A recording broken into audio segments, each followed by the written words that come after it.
কানাডার ফেডারেল রাজনীতিতে নতুন ইতিহাস সৃষ্টি করেছেন বাংলাদেশি বংশোদ্ভূত ডলি বেগম। টরন্টোর স্কারবোরো সাউথ ওয়েস্ট আসনে উপনির্বাচনে লিবারেল পার্টির প্রার্থী হিসেবে বিজয়ী হয়েছেন তিনি। প্রথম বাংলাদেশি বংশোদ্ভূত হিসেবে ফেডারেল সংসদ সদস্য হওয়ার গৌরব অর্জন করেছেন তিনি।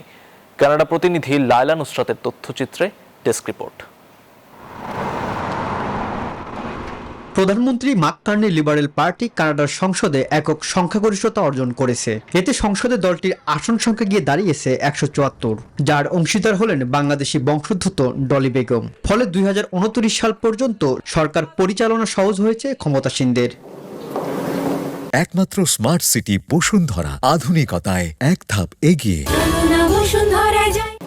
ডলি বেগমের জয় তাকে অভিনন্দন জানিয়ে প্রধানমন্ত্রী মাককার্নি বলেছেন, তার নেতৃত্ব শক্তিশালী কানাডা গঠনে বড় ভূমিকা রাখবে। এর আগে ডলি বেগম 3 বার অন্টারিও প্রাদেশিক পার্লামেন্টের সদস্য নির্বাচিত হয়েছিলেন।